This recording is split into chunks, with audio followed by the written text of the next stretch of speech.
Hello and welcome back to Up the Villa. If you are new to our channel, make sure you are subscribing, smash the likes and comment your thoughts in the comment section down below. So, hot topic, Matt. We're going to be talking about Jack Grealish. Should Aston Villa have signed or re-signed Jack Grealish in the transfer window? Having seen the start of his career at Everton, 3 games, 4 assists, looks like the Villa Grealish. I don't know whether Moyes just said, mate, just go out and play, go out and do what you want. But do you think with the system that we play, we should have been all over that or not?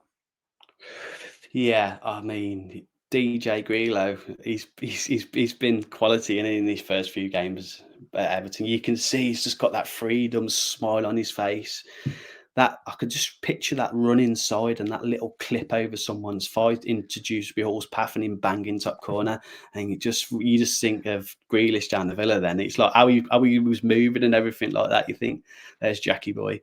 But yeah, have we made a mistake not signing him? Well, was we in for him? And I mean, it was pretty late in the window, weren't it? He went there, so he was definitely assessing his options, and there'd be no doubt there would have been some talk around coming back to Villa for sure. I mean, but then you think about it, and then we've just splashed the wages on Sancho, who's meant to be on, he's meant to be on 180, 200 grand a week, and you think, okay, could we go and got Jack for that?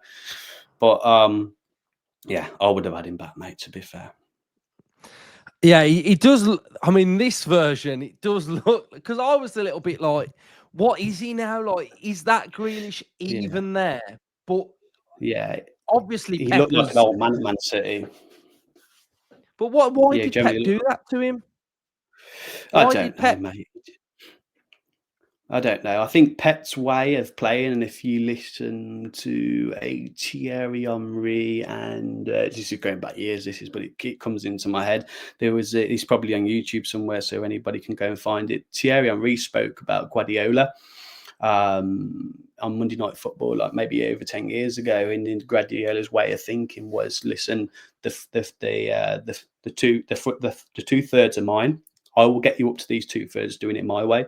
And in the last third, that's all up to you. Go and do what you want, kind of thing. And I generally think like where Jack picks the ball up in and around the halfway line and stuff like that, and he goes on his mazy runs, he weren't allowed to do that. Or maybe he was just in a team full of international stars and he didn't want to be seen as giving the ball away. If you give the ball away in a Guardiola side, are you on the bench for the next 20 games? Probably. So he never got the chance to flourish. He was definitely playing within himself. And yeah, so look, he's won stuff at Man City, but has he won it? That is a massive question. He will say, yeah, I've won it. It's amazing. Well, I love Man City, blah, blah, blah, blah. But has he actually gone and won them stuff for Man City? No, he hasn't. They would have won them stuff without him. That's the reality. So Jack chose to go that way. He could have stayed, obviously, down the Villa and had a stand named after him, a statue, and everyone would have named their dog Grealish for the next 10 years or whatever it might be. So. I mean, yeah. The reason why I don't think we went in for him anyway is because of the wages situation and probably the actual deal. I mean, I've got from my trusty source where I get everybody's wages from. We've got, and it's not actually like an in the know. It's like a website that's got it all on. Right. So basically, and the Guardian reported that he's on 300 grand a week at Man City, and that Everton were covering the majority of that. Now, on this trusty website I know, it's got Grealish at Everton on 225 grand a week, and that's spread over 11,700,000, and that would be the 12 million loan fee. Well, the whole deal of what they're paying, basically. And if we have a look at what Villa have paid Sancho, it's 200 grand from this same source. So you'd look at that and you go, wow, we could have done that. But do you know how much Harvey Elliott is on? Have a guess. Yeah, I think it was less than Ramsey at the time. Is it like 50k or 35k 40. or something? Like 40, so it's 40. Yeah.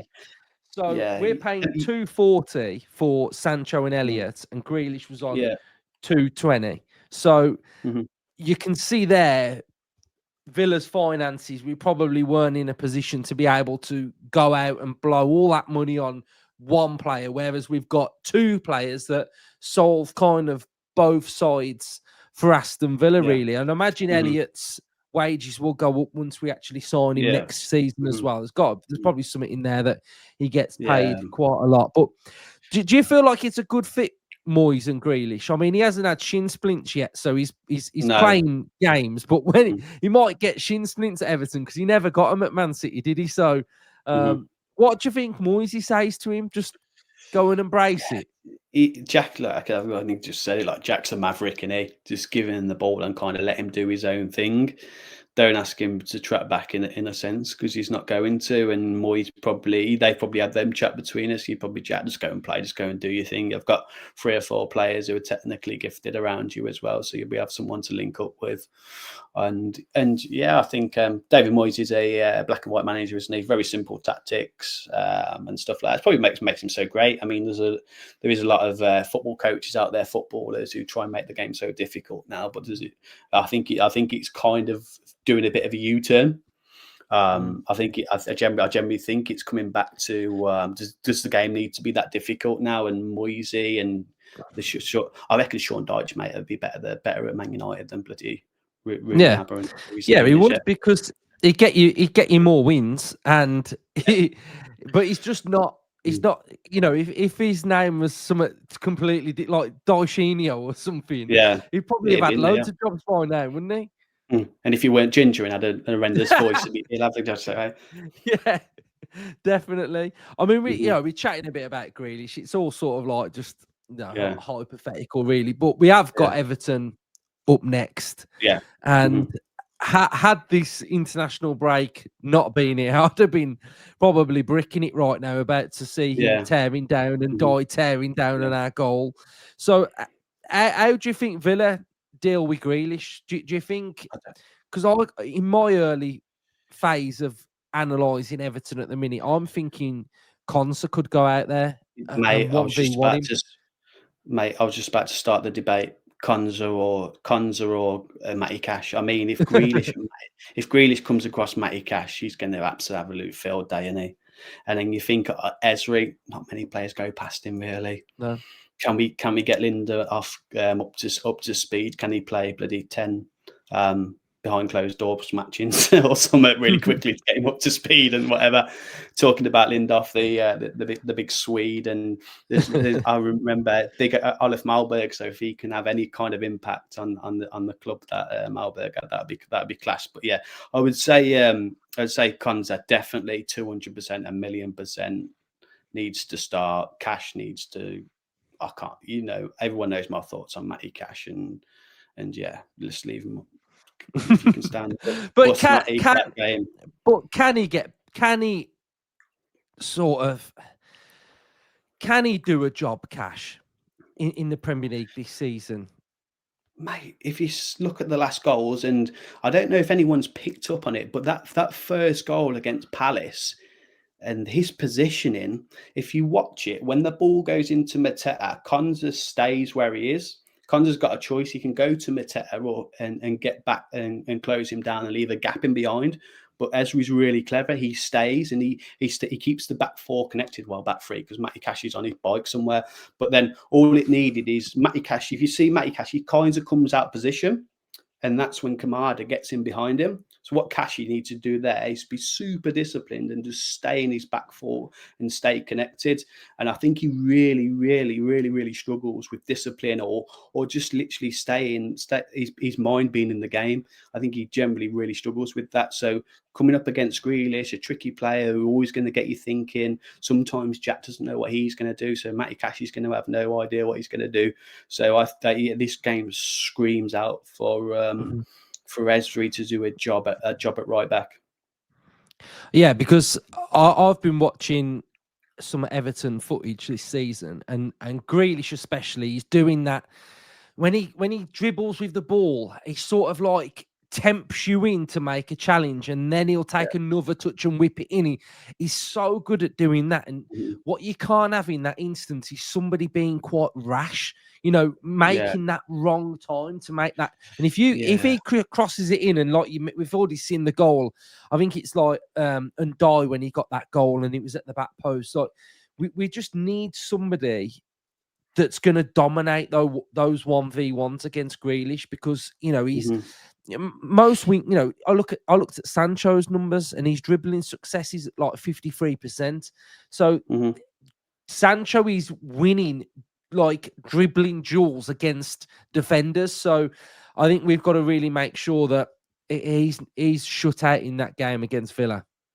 Yeah, yeah, definitely. I mean, if Kashi plays against him, like was it in the Champions League games, and Kashi's pumped up for a game and he's flying into tackles. It's just a yellow card in the first 5 or 10 minutes, isn't it? And then all of a sudden, the whole back four's on red alert. We've got all of a sudden drag one of our defensive midfielders over there to double up a little bit because Kashi has killed himself and he's not allowed to tackle anymore. So, yeah, like I just said, look, if Konza, if somehow we can find someone to go centre half, and as we can fill in at right back. I mean, yeah, that'd be a solution. If we see Kashi on the team sheet against Everton, then yeah, I mean, yeah, it's just not gonna go well, is it? No. I mean, it's not even about hammering him. It's about looking at Yeah, it's the the reality. weakness that we've got. Do you know what I mean? Like you can't kid yourself. You've got to, No, you know, we've got to find a solution for a player that's very, very good on that left hand side. yeah. And what Mhm. do we do? So, but what have you made? What have you made of their stadium? I was a bit skeptical at the start, but it actually looks pretty good. Yeah, Everton's new stadium. you're worried about these new stadiums when they're first built. Like majority of like the very European, it can look like a bit of like a toilet seat or something. So, but I think the good idea is with the single tier, which generates a lot of noise. I think that'll be impressive to see. Spurs do it, and then with their new stadium as well. So it's going to be quite impressive. I think there's a bit of new technology of self-serve beer in outside the ground as well. So it'd be good for fans to try that out. Nice one, mate. Thank you for All coming right. on, and we will have some content coming out in the week end probably, and then we'll build it up into Everton. I mean, this has kind of been a bit of an Everton preview already, but we're just chomping at the bit now. The transfer window shut. But cheers for coming on, mate. Up the Villa. Well, the Villa.